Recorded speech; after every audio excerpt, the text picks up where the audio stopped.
wrapped in a mystery, inside an enigma. But perhaps there is a key. That key is Russian national interest, I unquote.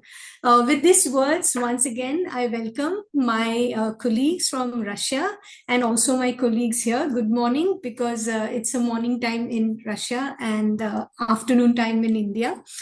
So welcome you all to our latest in the webinar series hosted by our Chintan Research Foundation, which is an independent think tank committed to advancing policy solutions through rigorous research and thought leadership. So the aim and objective of today's webinar is to see India and its neighborhood from the lens of Russia. New Delhi's time-tested, special and privileged strategic partnership. So the relationship between India and Russia is defined by the principles of mutual respect and equality. The sovereign development of these two countries is based on a mutually beneficial and long-term basis, which is very much evident by each passing year. And we are witnessing currently a change in the geopolitical and geo-economical landscape at an accelerated pace. So with imposition of Donald Trump's tariffs and pressurizing EU to impose secondary sanctions on India and China for importing oil from Russia to the stronger and expanded non-Western multilateral platforms such as BRICS and SCO, and the revival of the Troika, which is Russia, India, China, Russia's pivot to Asia, including its slow and steady engagements in Indo-Pacific region, in the Korean Peninsula, and developing Far East and the Arctic. All these are so important developments which are happening. So taking a cue from Bismarck's works, Asia, including India and China, seems to really understand the importance of having a good relationship with Russia and also keeping its national interest in our strategic calculations. So with us, we have our esteemed speakers who are experts on the fields and have earned high accolades. Some housekeeping rules. Kindly mute your mics when you are not speaking. If you have any questions, kindly type it in the chat box with your name and your affiliation. For the speakers, we will kindly request you to keep your remarks or presentations within 15 minutes. But please forgive me, I might take the liberty as a moderator to intervene within the 13th minute so that we have enough time to engage in a fruitful conversation. My sincere apologies because our president, Mr. Shishir Priyadarshi, he had to just rush out for a very urgent meeting. But he has conveyed his sincere regards and also has deeply thanked each one of our Russian colleagues for taking out their time for today's crucial webinar. And I will now request Colonel Rajeev Agarwal, who is a senior researcher, to deliver the opening remarks and to set the tone and tenure of today's discussion on a highly pertinent and relevant theme. Rajeev sir, over to you.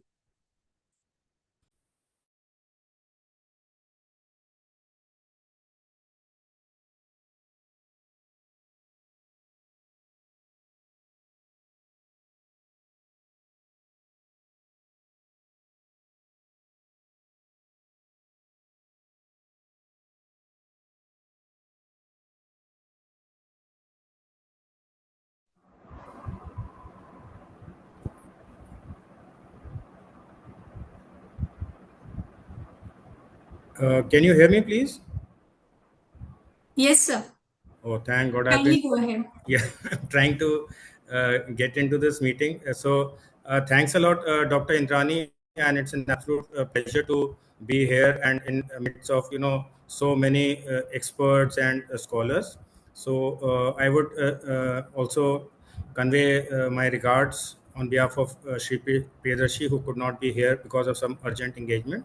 And it's a very important topic that we are talking of today, India and its neighborhoods in the eyes of Russia. So, in the eyes of Russia is the catchphrase for me as far as I'm concerned. And when we talk of India-Russia relationship, I don't have to say how many milestones we have crossed, and the epithet of a time-tested friendship is always, said in terms of only India and Russia. There have been many crises and challenges, but any two countries which have always stood by each other, it is always India and Russia. And there have been a number of geopolitical upheavals with strategic ramifications. But India, Russia, defense trade, military to military cooperation has always endured. And having been in the army for 35 years and in the Corps of Artillery where we fired guns, I can proudly say that I handled the Russian guns for almost 20 years, and it was the pride of our military hardware and never failed us. And we saw in the recent Operation Sindoor also how effective and how lethal the jointly produced and developed BrahMos missile was when it took out specific targets inside Pakistan. Strong Russia strategic partnership also reflects the operationalization of India's multi-aligned foreign policy and support for multipolar world order.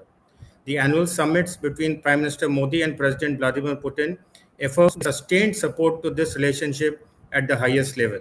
And therefore, it is imperative to discuss the contours of this partnership just before President Putin is about to come to India in December this year. Also, we should talk about the recent SCO summit, which underscored the significance of India-Russia ties, especially in the global order, which is in absolute churn with tariffs and sanctions all over the world. The long-standing, time-tested, and special and privileged strategic partnership was in clear display at this SCO summit between India and Russia. And therefore, as we wait for President Putin to come, this visit underscores the continuity as well as change in India's Russia relationship, change in the positive trajectory as we continue to build upon the partnerships that we have already built over the decades. For India, this relationship provides strategic cushioning in a turbulent world. And for Russia, India presents one of the few major players willing to engage despite Western sanctions. And that is why the two countries have stood by each other in times of need. And this was visible in continued India's position during the Russia-Ukraine war, which speaks volumes about the importance of New Delhi that gives to its partnership. And therefore, I find an absolutely apt time and opportunity for us to discuss this very, very special global partnership, India-Russia, and to see how Russia understands India and its neighborhood from its lens. So I look forward to a very engaging discussion with all of you. And now I'll hand over to Dr. Indrani to conduct the session further. Thank you. Thank you so much, sir, for your insightful remarks, which have really set the stage for the discussion and the conversations to follow. Now, I will request Professor Kirill Babayev, who is the Director of Institute of China and Contemporary Studies, Russian Academy of Sciences, to kindly deliver the welcome address and special remarks on Russia, India, and China, problems and prospects of building Greater Eurasia. Over to you, Professor Babayev. Good day, dear colleagues. Unfortunately, as I see, the Professor Babayev has problems with the connection. So, my dear Indrani, if it's possible, I can make my remarks on an agenda of today. Sure, definitely. So, I'm very happy to invite Dr. Natalia Emelianova, who is a senior research fellow from the Lomonosov Moscow State University. So her topic today will be on India and its neighborhood in the focus of Russia's Asian foreign policy. Over to you, Natalia. Thank you. Thank you. Good day, dear colleagues. Greetings from the Faculty of Political Science at Lomonosov Moscow State University, and kindly to colleagues, to Indrani, from myself. We try to develop scientific and educational ties at the faculty between Russia and India, and in particular, our faculty has communication with some Indian universities such as JNU, Delhi University, and other organizations. And our faculty, for example, offers special English language master's degree programs in various aspects of international relations and the global economy, transformation of the global order, and the development of post-Soviet space. So international students successfully study at the programs, and I can say that Indian students have proven to be very effective, and their research activities have made many aspects of India's foreign policy priorities clear. As for my report, as for my presentation, I will try to show that the Russian-Indian relations have a high potential, not only due to positive historical experience, but also due to significant changes in the global policy, in the world politics. So transformation that began with the active involvement of several poles of power in the global agenda. So in the first quarter of the 21st century, a significant trend was the devasternization of the system of international relations. What does it mean indeed?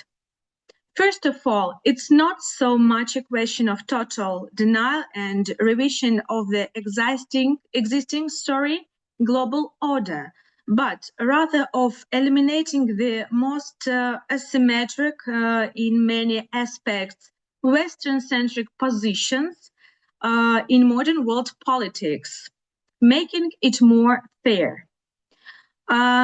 It is no exaggeration to say that the emerging global architecture is based on the idea of global justice. Global justice and a polycentric world, therefore, are the basic elements of the modern Russia's strategic vision and determine its foreign policy activity. In this regard, the Asian megaregion becomes a full-fledged geostrategic platform for implementing this strategic vision, especially since the understanding of the global justice on the part of the main states of the Asian megaregion almost concede. The irresistibility of forming a fair polycentric global order system was officially outlined in Russia's strategic planning documents almost 10 years ago. I mean the National Security Strategy of 2015, for example. Currently, Russia has a national security strategy adopted in 2021. Also, the strategy does not explicitly mention the term polycentric world in this text. The spirit of the document is consistent with the ideals of polycentricity. Another important document of strategic planning of Russia's foreign policy activities is the concept of foreign policy of the Russian Federation. The latest version of the document was adopted on March 2024. So China and India are of primary importance for Russia here in this document. As a rule, the expert community of Russia directly fixes the dualism of strategies for building the leadership of states in the international era. This dualism also determines the complexity of modern international relations.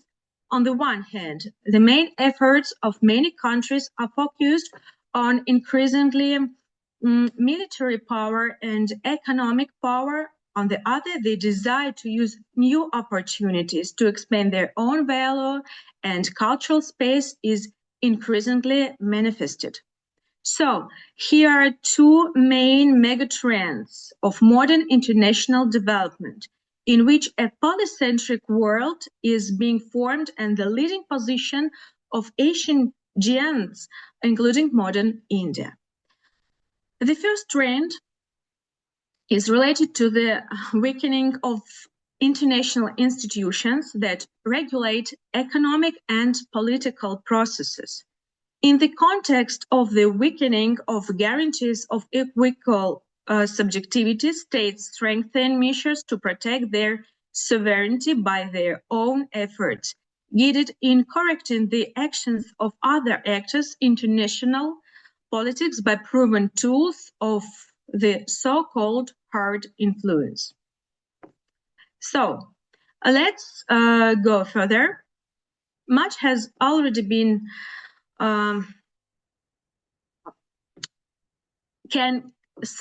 could be said about the main strategic triangle of Eurasia, Russia, India, and China. I hope that we can hear something about it today. But of course, this triangle has a lot of potential.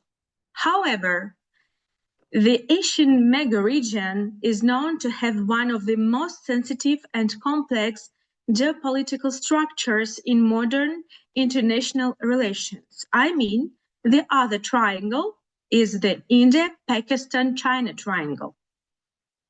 Interaction within this strategic triangle is characterized by a combination of structural confrontations, alliance dependence, and elements of competitive cooperation, which makes any transformation of bilateral relations a potential source of cascading instability. First of all, bilateral relations between the participants of the triangle remain extremely tense. And there is a separate point related to the fact that China and Pakistan increases the dual concerns in India. The China-Pakistan corridor, a key component of the Belt and Road Initiative, runs through disputed areas of Kashmir, which is causing India to be worried. Large-scale Chinese investment in Pakistan's infrastructure, as well as military assistance and diplomatic support, in fact, from the mechanism of a strategic link, China-Pakistan, which is a definite trigger. And of course, we remember that all three states in this strategic triangle possess nuclear weapons. The lack of an effective regional crisis management system with both deterrence and coordination capabilities makes any strategic miscalculations or sudden incidents potentially critical, in terms of escalation. Then, moreover, some rivalry between India and China in the Indo-Pacific is also a very significant point. Competition for sea power and control of key logistics points is exacerbating multi-dimensional tensions in South Asia. In general, Russia has made limited policy adjustment in South Asia in recent years.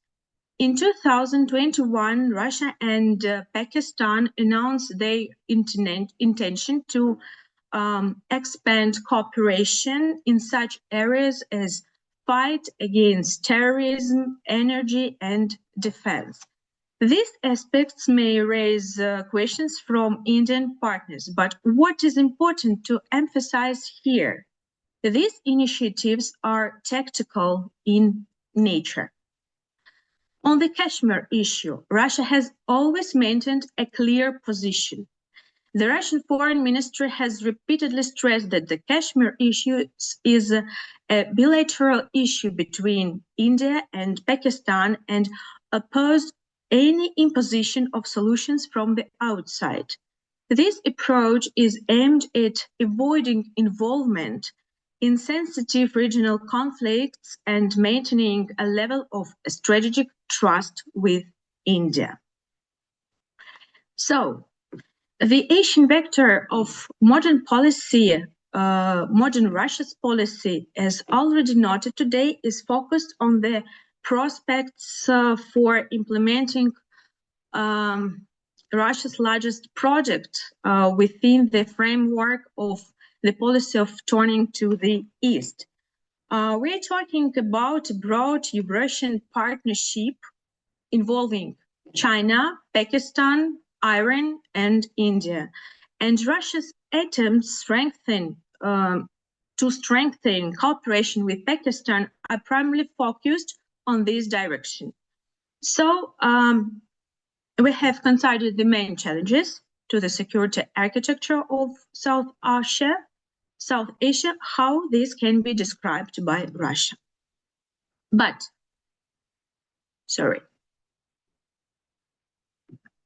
in modern Asia, there are geopolitical configurations in which both Russia and India can be very productively involved. One of the most complex and at the same time promising geopolitical configurations of Russian-Indian relations is developing in Central Asia. India does not have direct geographical borders with the republics of Central Asia. However, in geopolitical terms, the stability of the Central Asian region directly affects the security framework of the South Asian subcontinent. Since the middle 2010s, India has been pursuing a more dynamic and diversified foreign policy towards the Central Asia states, which to a certain extent has been a reaction to the growing number of extra-regional actors in Central Asia, including the emergence of a proactive position of Turkey, Iran, Saudi Arabia, and the United States and European Union. So, if India entering Central Asia seeks to represent itself as a pan-Asian player, then Russia, by reformatting its system of interaction with the countries of Central Asia, resolutely secures the status of a leading Eurasian power. If for India, Central Asia is a part of the expanded neighborhood, then for Russia, it is near abroad, where Moscow is focused in forming the closest possible relation. Natalia, I'm sorry. I will ask you to wrap up in 2 minutes. Sorry. Thank you. I think that I need 5 minutes also, okay, because I see the timing. Thank you very much, Indrani. And it's very important for understanding the logic of my report. The common desire of Russia and India to build trade and economic projects in Central Asia suggests that the Central Asian vector of Russian-India relations is highly promising. So, what kind of calibrated participation of Moscow and in New Delhi we can have? First of all, control over the spread of religious extremism and terrorism, non-traditional threats to the radical Islamization of the region, formation of joint energy diplomacy, including overcoming difficulties in the implementation of TAPI project, full use of the terminals of the Iranian ports of Chabahar, strengthening trade and economic cooperation, including in the framework of further cooperation in the international North-South transport corridor, further development of the Russian mediated dialogue on a free trade area within the EAEU between India and Central Asia states, mainly the Republic of Kazakhstan and Kyrgyzstan. And in conclusion, I would like to shift this geostrategic perspectives towards how the political situation in the ideological and value-based states of South Asia is mainly viewed and can be evaluated from Russian side. It is notable that there are no typical forms of government for modern South Asian states. Multiple transformations of political regimes became a significant feature of almost all the states of the South Asian subcontinent that entered the path of political modernization in the post-colonial period, with the exception of India, of course. So, the political and cultural space of South Asia is a complex combination of civilizational and socio-cultural factors. Since it is really a religion that continues to be the basic elements of self-identifications of citizens of the South Asian subcontinent, the socio-political modernization of the sub-region is directly related to various manifestations of religious nationalism, which include the political Islamization of Bangladesh and Pakistan, the Islamization of Maldives from the perspectives of Salafism, supported in some aspects from Saudi Arabia, Buddhist nationalism in Sri Lanka. So South Asian religion nationalism as tools for reviving the national spirit, however, are expected to lead to question about how much they affect on the foreign policy context. India is also of particular interest in this context. What does it mean? Since the Bharatiya Janata Party has been the ruling party in India since 2014, and it is closely linked to Hindutva, a right-wing ideology, it is important here in Russia to understand how the discussions going in Indian society regarding the assessment of religious denominations in terms of the origin and external origins affect the foreign policy context. What can be particularly noted here? Apparently, modern India can be attributed to the states that strive to adhere to the idea of harmonizing development and heritage. India shows had positive dynamics of economic growth. It is the fastest growing and one of the largest economies in the world, ranking third in terms of GDP. You know it's very good. So the country's strategic development goals are concentrated in the government's Viksit Bharat vision. The implementation of the government's Viksit Bharat concept forms the leading power of India, the vision of India as a leading power. At the same time, the diplomatic vocabulary of modern India is evolving, taking into account the increasing power of the country, along with the desire to explain its special role in the transforming global order based on its historical and cultural heritage. So we can see that the new vocabulary has been actively introduced after 2020.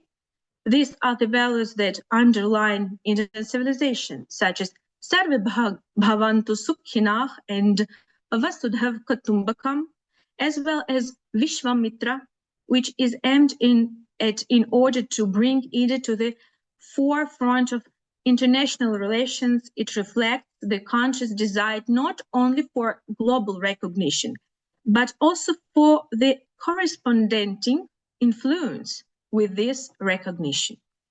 In Russia, we also see that the logic of the Vishwamitra doctrine also corresponds to the principle of Vishwabandhu, which emphasizes India's commitment to dialogue and inclusivity, readiness to develop dialogue with different countries, taking into account its national interests, focusing on the political reality emerging by the states of the global south. The Vishwabandhu principle corresponds to such direction of India's foreign policy as strengthening the country's key role in international organization, G20, BRICS, SCO, HSC, and regional groups, ASEAN, BIMSTEC, Indian Ocean Rim Association, which reflect a multipolar vision of the modern world as well as a commitment to global solidarity. It turns out that India, in its foreign policy goals and objectives, continues to focus primarily on national interests and the global context in which interstate interactions unfold. So, in the first place is pragmatism, also Hindu as some civilization, cultural rhetoric is more actively used for better understanding of some messages. So this is my last point. Thank you very much for the attention. Thank you so much, Dr. Natalia. You have actually given a very interesting, presentation, bringing lot many points, and I'm sure there will be lot many questions from our colleagues as well. You have pointed out that how eliminating the asymmetric Western position and making it more equal, along with global justice and polycentric, are the drivers of Russia's foreign policy. And in that, how the Asia fits in Russia's foreign policy, the calculus, the strategic calculus. There also you pointed out how India and China are very important partners for Russia. You have also pointed out the mega trends which can be seen in the international order currently. Then you spoke about the trilateral, the troika between Russia, China, and India, which has a lot of potential. At the same time, you brought out the problems or the discomfort India has towards the China and Pakistan relationship, including the CPAC, which actually doesn't respect India's sovereignty. And how this lack of crisis management in the region is there, which can lead to high strategic risks if it is not managed well. Then you also have brought out the points of Russia and Pakistan bilateral relationship, which is very tactical in nature, as you mentioned. So and also I really like the point about how you have brought out India's own development towards a Viksit Bharat, and this line where you said that India harmonizes its development with heritage, and how Vishwa Bandhu and Vishwamitra, all this important pointers which you have brought out from the Indian perspective. It just shows that, Natalia, you are really you love India first and foremost, and you are really trying to bridge and build the India-Russia strategic partnership further stronger, the way it is already, it's there. So really, thank you so much once again. Now I'll invite Professor Natalia Pomozova, who is from the Russian State University for the Humanities. And her topic today will be the strategic triangle between Russia, India, China in the context of the New World Order. Over to you, Professor Natalia. Thank you so much. Hello, thank you so much, dear colleagues. Thank you for inviting me today. It's a pleasure to be a part of conference kindly organized by the Chintan Research Foundation. In the current system of international relations, the strategic triangle Russia, India, China is a real example of equal, mutually beneficial relations. Its participants are truly sovereign states that do not act to please third countries, but are guided by the interest of their peoples. I think it's really important to understand. The world is changing. Irreversible transformations are taking place in the system of international relations. It is becoming truly multipolar, multilateral. There is no single country capable to impose rules on everyone else. India and China are the key partners of our country. The uniqueness of Russia's interaction with these two great powers lies in the fact that there is no negativity in our bilateral relations. I mean, between Russia and India and Russia and China. There are no fundamental contradictions. There is no rivalry, but there is a complementarity of economies, a desire to cooperate for the sake of universal development and prosperity of our countries and peoples. The behavior of the Indian leadership in the context of the tariff terror unleashed by the US President Donald Trump is significant in this sense, I think. Threats and blackmail are not the language to speak. Russia, India, and China, in my opinion, have made this clear not only to the White House, but also to the whole world, because everybody is looking after the behavior of India, the behavior of Russian, and understands that it's not possible to do so with other countries. As a reaction of the world community, we see an increasing interest to association without a dominant leader, such as BRICS and SCO. They are becoming to be not only a platform for dialogue, but a place where practical steps are taken and certainly will be taken. However, it seems that the China-India-Russia triangle, a format that has existed for a long time, but has been partially absorbed by broader associations, primarily the BRICS, should become the basis of the framework of this structure. Against the background of the rapid processes taking place in the world, a new balance is emerging in the Pacific and Indian Oceans. When the geopolitical concept of Indo-Pacific first appeared in scientific and political discourse, different states had different attitudes towards it. The concept itself, as it often happens with innovations in political discourse, was devoid of a clear semantic context, so it could be interpreted in different ways. Many international politicians have voiced their vision of the potential of this concept. The Indian intellectual and political environment contributes to Delhi's desire to conceptualize its approaches to foreign policy and international relations. Something, by the way, that China has been doing very successfully for a long time. Moreover, it seems to me that the Indian and Chinese approaches do not contradict on a theoretical and conceptual level. Back in 2018, at the Shangri-La Dialogue in the context of the Indo-Pacific region, Narendra Modi spoke about the principles of respect for sovereignty, the priority of law, territorial integrity, and equal rights of states, regardless of their size, economic, and military power. He also spoke about a new century of cooperation for Asia. These ideas are very close to Chinese international discourse and to Chinese foreign policy vision. At the same time, I understand the cautious attitude of Chinese colleagues, which I periodically hear when it comes to the substantive content of the Indo-Pacific concept. It is mainly related to the activity of the United States, which is often openly anti-Chinese. It often has an openly anti-Chinese character. I would not call this concept very popular in the Russian official discourse too. Its perception in general is close to the feelings of China, I think. There is a lot of chatter in the Russian scientific and expert community. The attitude towards the concept of Indo-Pacific has a wide amplitude.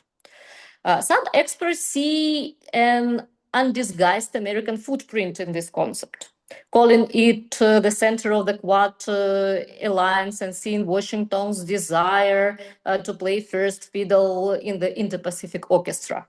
Others say that the concept of Indo-Pacific is exclusively attributed by the United States to security threats and the spirits of the zero-sum game.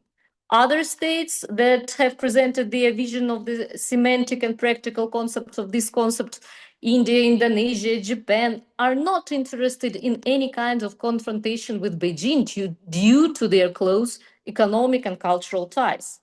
There are also suggestions that Indo-Pacific should be considered as an addition to the overland logistics routes of the Belt and Road Initiative.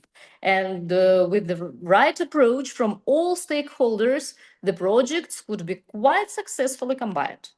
But there is also a diametric opinion in the Russian expert community, which considers Indo-Pacific and China's main foreign policy doctrine, the community of the common destiny of mankind, as two projects competing with each other for a long time. Compromises between their participants are only situational, and in the end, only one will remain. Such a point of view is also in our expert discourse, I would say. I don't take such a radical position. I'm closer to the opinion of those colleagues who see that the best way to counter threats is not to reject the concept of Indo-Pacific, but to fill it with our own meanings, with our own vision, to make constructive proposals that would simultaneously meet Russian interests and be attractive to other players is the best solution, I suppose. For example, for Russia, for our Far East, a region of strategic importance for our country, Indo-Pacific can open up good perspectives. It could become a transport corridor for Arctic resources heading to Asia. The maritime Eurasia of Indo-Pacific fits perfectly well into the concept of Greater Eurasia, very popular, by the way, in our discourse. The struggle for Indo-Pacific unfolds in a discursive field. This is a struggle of discourses. If American discourse prevails, it is difficult to imagine under what circumstances China or Russia will be able to support this concept. Comparing positions within the framework of the Russia-India-China strategic triangle, paying more attention to listening to each other's points of view and seeking compromises is an important task for all of us. In Russia, we very much appreciate India's balanced position on sensitive issues of the international agenda, as well as flexibility and balance of Delhi's foreign policy. The Shanghai Cooperation Organization Summit, which was recently a success in Tianjin, demonstrated not only the relevance of the Russia-India-China format, but also its great potential. Of course, everything will depend on the specific steps that the states will take and that should be taken. But at the moment, mutual intentions look constructive. I am convinced that despite some difficulties overshadowing the bilateral dialogue between India and China, the situation in the world and the policy of the Western countries, whose leaders do not give up trying to speak from the position of force and sanctions, contributes to the rapprochement of our countries. In this context, we definitely need more humanitarian and scientific contacts as the basis of promoting interstate cooperation and dialogue. I think that today our beautiful conference did definitely contribute to it. Thank you so much, dear colleagues, for inviting. Thank you so much, Professor Natalia Pomozova. I mean, really nice to hear the different, discourses that are going within Russia on the concept of Indo-Pacific, including your own thought process, which you have so beautifully taken out. I really liked the point which you have said that, the Indo-Pacific is still emerging and all countries have their own way of interpreting this whole region. Including India has its own vision as well.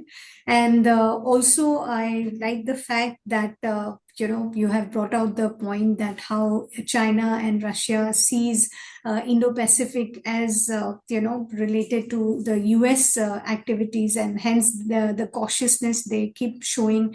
It's very clear why it is like that. And the US perspective of the zero-sum game which you have taken out on related to Indo-Pacific is also a very important point. So with that, I would really thank you once again. And now I invite Dr. Olga Kharina, who is an associate professor in the Higher School of Economics of Oriental Studies. She is also a senior research fellow at this Academy of, the Institute of China and Contemporary Asia. Her topic today is on India's neighborhood first policy and its Indo-Pacific dimension. Over to you, Dr. Olga Kharina. Thank you. Good afternoon, everyone. Unfortunately, your president could be present here today. This is a kind of a deep regret for us, but I would like to express my view on this neighborhood policy. And first of all, I would like to highlight the sphere of our research. The South Asia Studies section at the Institute of China and Contemporary Asia conducts research on a wide range of political processes in the countries of the region, with particular attention to their domestic, foreign policies, issues of security, economic development, and socio-cultural dynamics. An important part of the work also involves building academic and expert communication with partners from South Asian and other regions, which makes it possible to foster scientific dialogues, exchange analytical assessments, and strengthen international cooperation. So now I will continue with my topic, and today I'm going to talk about India's neighborhood first policy and its connection to India's role in the Indo-Pacific region. And of course, I will touch some points of Russian view, some challenges for this policy. I try to be short in my speaking. So this topic is very important because India's approach to its immediate neighbors shapes not only regional peace and economic growth, but also strategic security in the wider Indo-Pacific region.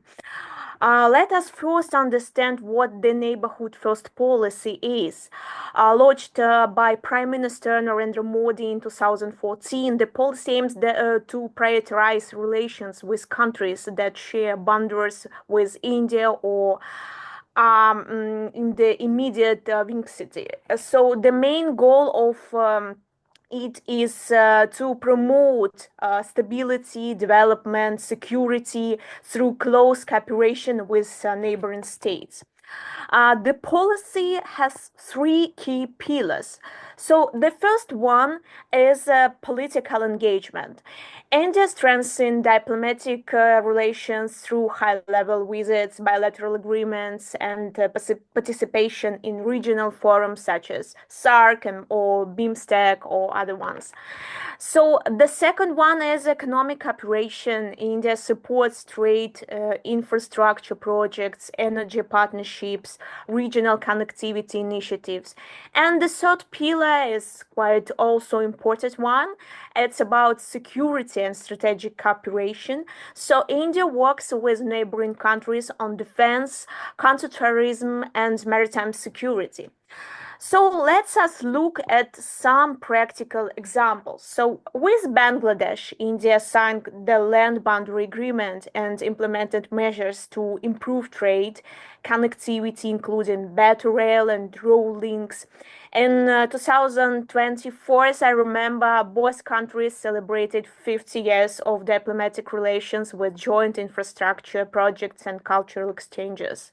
With Nepal, I also have some regrets due to the situation in Nepal, but I can mention that India continues to support hydropower development, road infrastructure, helping Nepal meet its energy needs while fostering regional connectivity. When we speak about Sri Lanka, Sri Lanka is another key partner of India, where India has invested in port development and coastal security, especially when we speak about Colombo. India also assists the Maldives in maritime security, including the supply of patrol vessels, training for Coast Guard personnel. So these examples show how India actively engages its neighbors to build strong and sustainable partnerships. The policy has also several achievements. For example, regional connectivity has improved through roads, railways, and digital networks. Trade with neighboring countries has increased, benefiting both India and its neighbors. India's soft power has grown through cultural exchanges, academic exchanges, educational programs, development assistance, such as scholarships and healthcare initiatives. However, we have some challenges, so I I need to highlight these challenges. So, of course, when we speak about some disputes, some border disputes, first of all with Pakistan and China too, and they remain sensitive and sometimes complicate regional cooperation. Some neighbors, like Nepal, experience political instability that can affect bilateral projects when we speak about today's situation. India must carefully balance leadership with respect for each neighbor's sovereignty and priorities. So India supports this policy making, and I think India does it well. External influences from other global powers also create competition for influence in South Asia, which India must navigate carefully, and I think India try to do it.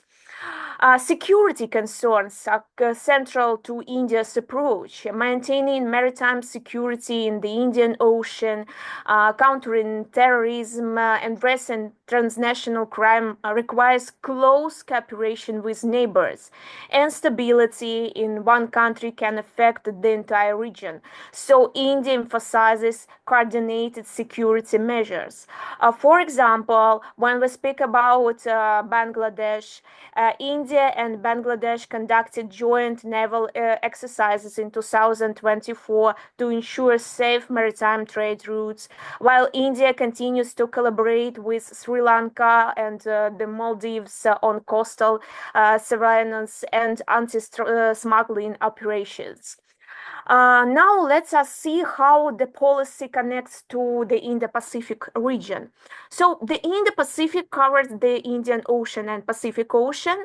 Unfortunately, we don't have such term in our Russian policy making, so we have to just share some different views on this region, because this is quite strange term for us when we speak about the USA concept of Indo-Pacific region, or even Japan concept of this region. So returning to my speech, I would like to say that this region is crucial for global trade, security, and strategic competition.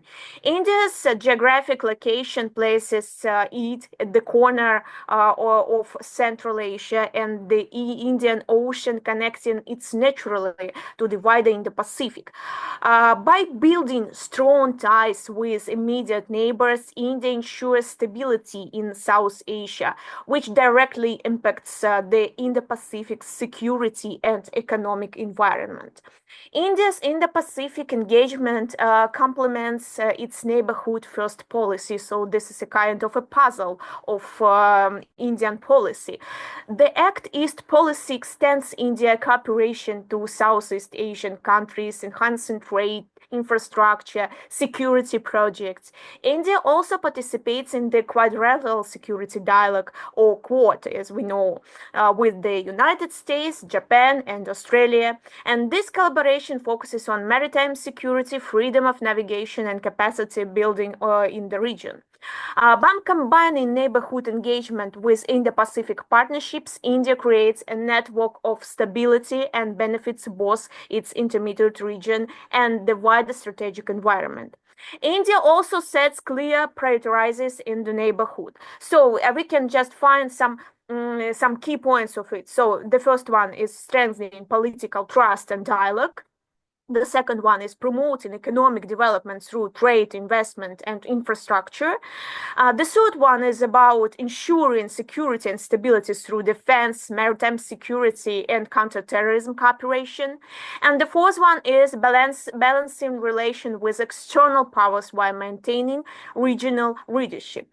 From the perspective of the international community, Russia, I would like to speak more about Russia. Russia supports India's neighborhood first policy. Moscow recognizes India as a key driver of regional stability and economic cooperation. Russia emphasizes the importance of respecting sovereignty, promoting dialogue, supporting regional connectivity. In recent multilateral statements, Russia highlighted that India's approach aligns with international forms and contributes to peace and security in South Asia, and of course, when we speak about maritime security in the Indo-Pacific region.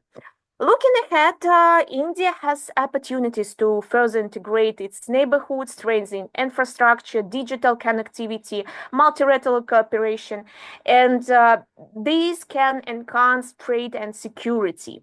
Maritime partnerships will remain crucial to securing trade routes, ensuring a stable Indo-Pacific, and India must continue balancing relations with China and Pakistan while promoting development and stability in its neighborhood. In conclusion, I would like to highlight that India's neighborhood first policy is not just about intermediate neighbors.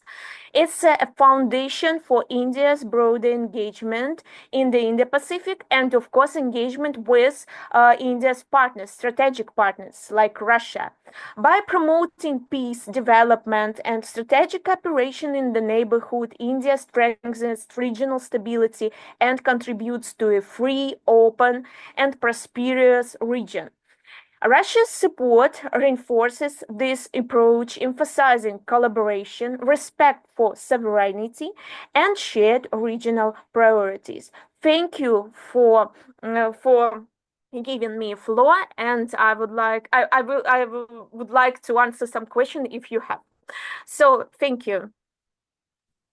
Thank you so much, Dr. Olga. You brought out the points of India's neighborhood first policy, where you have spoken about India's vision in this region, which is absolutely, you are right when you said it is to promote stability, development, and security through close cooperation.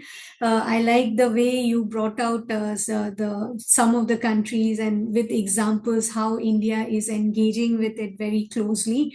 Like Sri Lanka, you have spoken about, Bangladesh, you spoke about, and then the fact that how the regional connectivity has been improved since the neighborhood first policy of India has been through the multimodal structures, including road, railways, and the digitalization as well. And you are very right about the challenges which you have brought out, like the border disputes and all. And we are actually into diplomacy and dialogue through which we understand that it needs to be, ironed out the differences. And also, the point which you brought out that this India's neighborhood first policy is also a foundation for not only about a broader engagement within the immediate neighbors, but also with the strategic partners, including like Russia. So with these points, now I'll open the floor for question and answer. Before I open, there have been some questions which have already come. So I will just say that across. Whoever wants to take or answer them can, kindly answer it. So one of the questions which has come out is, what are the key areas of convergence and divergences between India and Russia's interest in the Indian subcontinent? And one of them have also asked about what is Russia's, interest in India's neighborhood. So any one of you can answer this.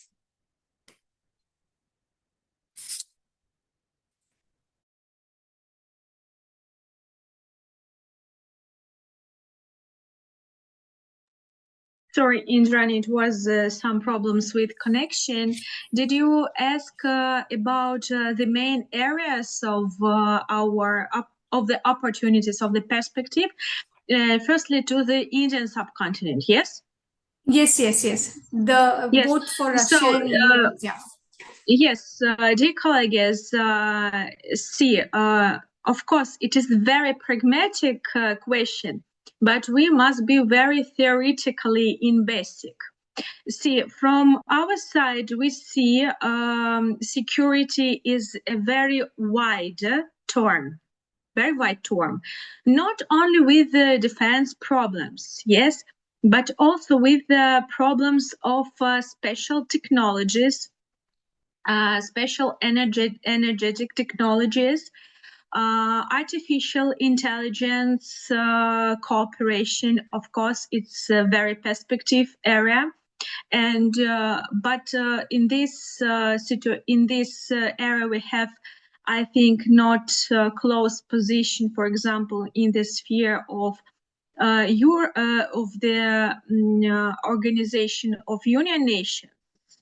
But I think that we can make more closer positions in the future, because, of course, the future of technologies, it is the future that depends in artificial intelligence technologies.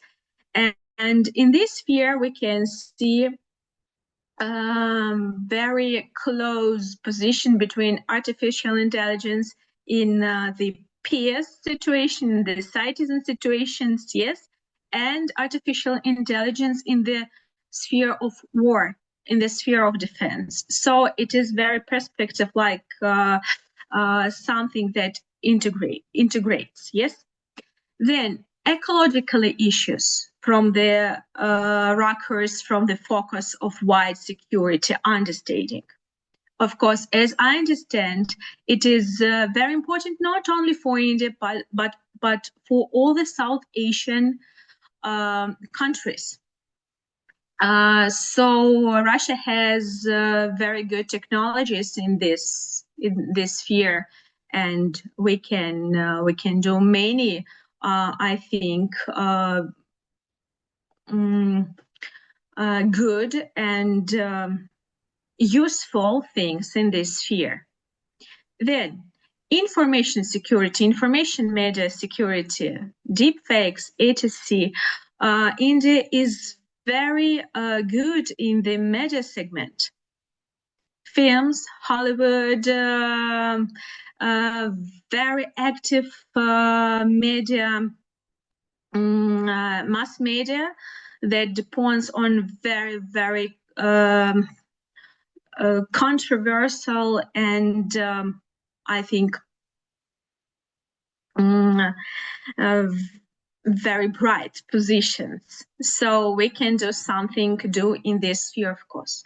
And what is important from my side, from the side of my colleagues, the situation in the science and education cooperation.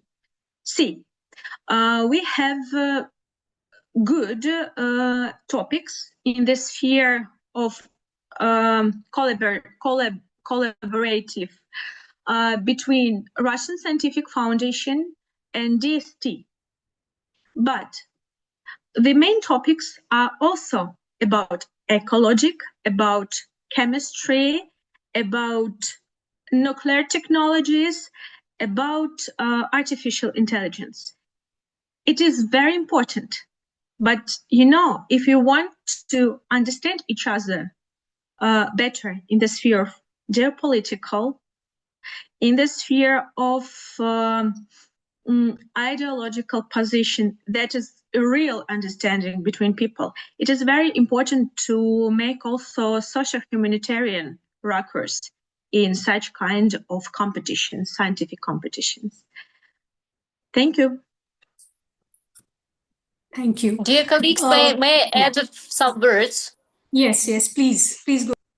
First of all, I would like to underline that I totally agree with the Professor Emelianova that we have to establish more close ties in the sphere, in the scientific, humanitarian scientific sphere, and in the educational sphere, in the sphere of higher education with India. So it's the best way to understand each other and to get closer to each other.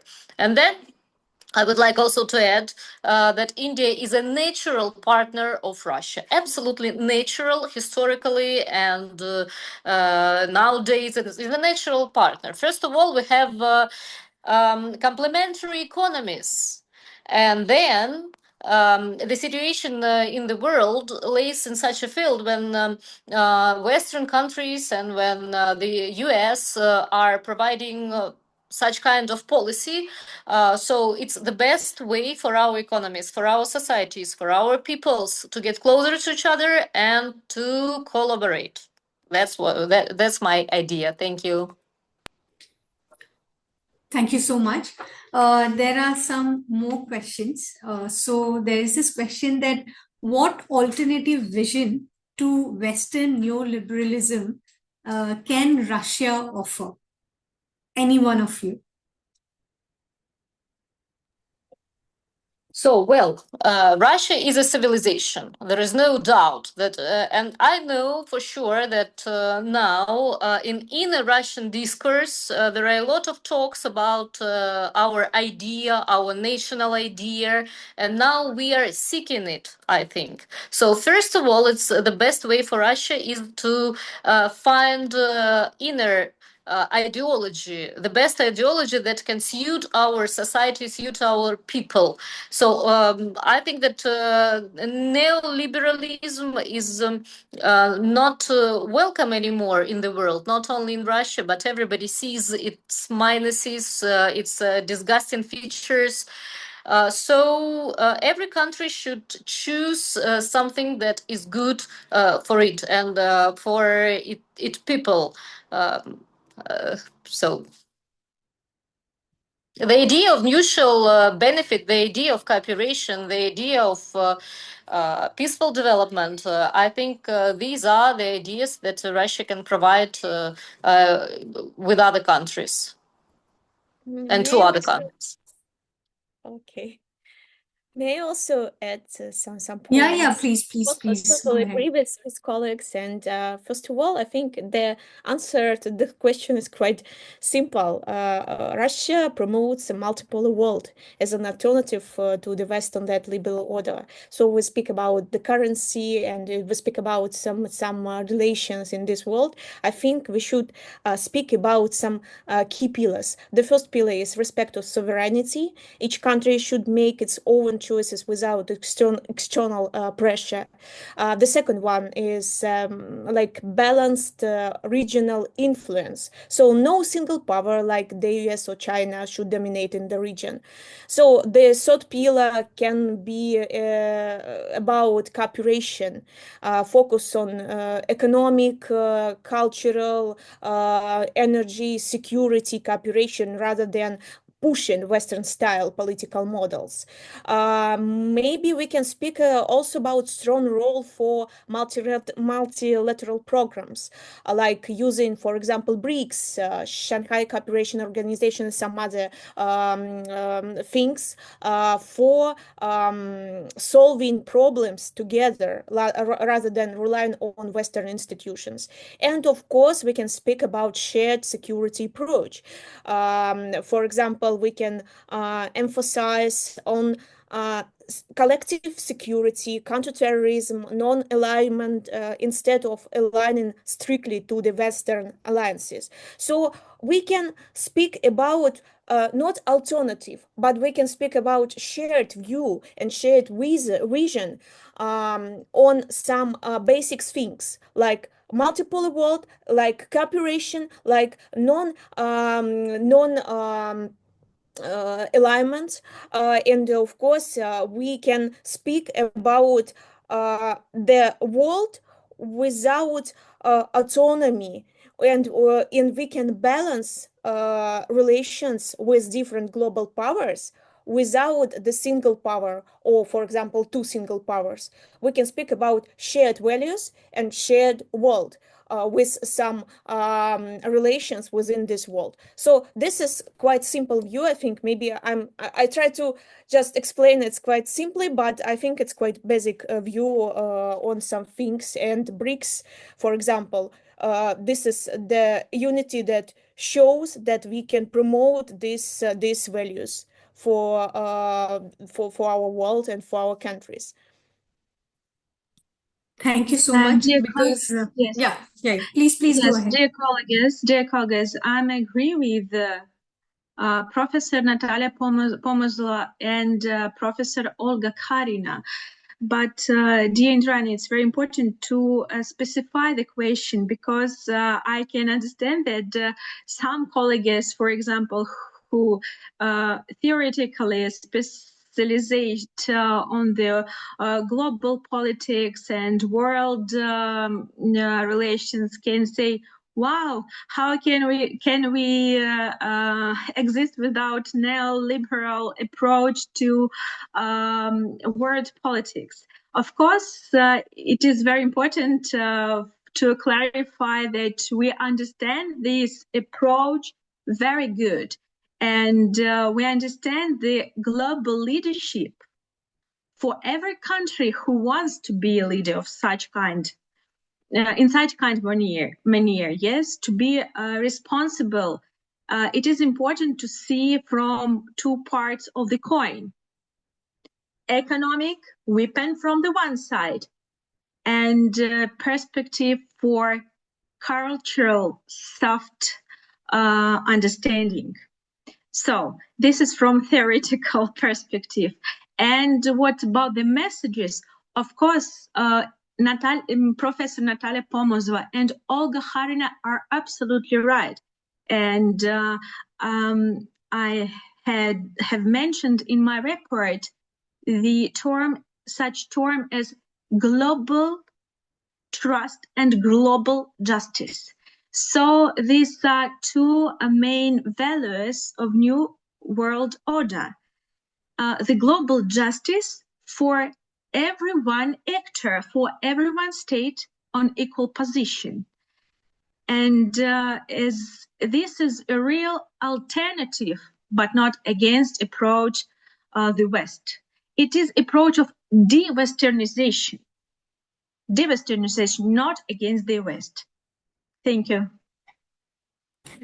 Thank you so much. We get a very good and very important perspective how Russia looks at neoliberalism. My colleague, Dr. Munish, he has a question. Dr. Munish, please go ahead. Thank you, Indrani, for giving me this opportunity, and thank you to all Russian scholars and friends. My question is directed to Dr. Natalia Emelianova and Professor Natalia Pomozova. If I remember well, correct me if I'm wrong, but if I remember well, Dr. Natalia Emelianova talked about a polycentric world order. And Dr. Natalia Pomozova talked about multipolar world. So when we use polycentric and multipolar world order, although I see that they are very, very interchangeably used, but I feel that there are differences in the use of both the terms, which is polycentric and multipolar. So the question can be answered by any one of you, if you can explain a little bit more about what is the Russian perspective of polycentric and multipolar. Are they the same? Are they different? That will be really nice if I can hear from you. Thank you. See, multi, first of all, it is about many actors. And poly, it means that many actors are respected in their cultural, religion, ethnic diversity. So these terms are on one side, but a little bit another focus for me. Thank you. Yes, I totally agree with my colleague. So the terms are really close to each other. And we use both of them. Okay. Thank you so much. There are two questions in the chat box. Another one is there. Okay. The one you have already, during your presentation, you have covered on RIC plus on Central Asia. What are the convergences and divergences? Natalia, Emelianova, you have touched upon this. So one question which is very pertinent, it has come that Western nations, particularly US, is highly interested in getting their footprints in Central Asia. How can India-Russia partnership counter that, since it is a threat to sovereignty of both nations? I think this question is specifically for Dr. Natalia Emelianova. Thank you.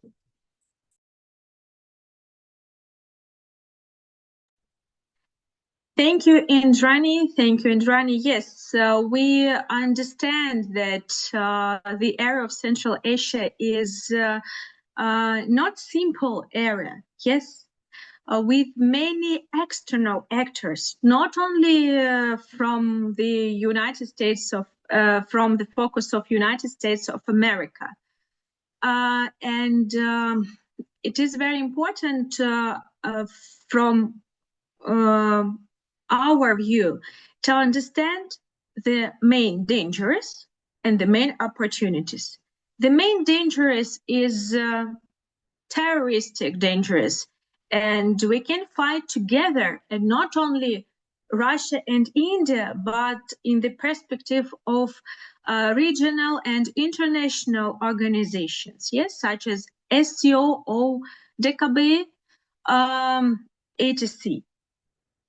And the main opportunities for us are in the sphere of economic and trade.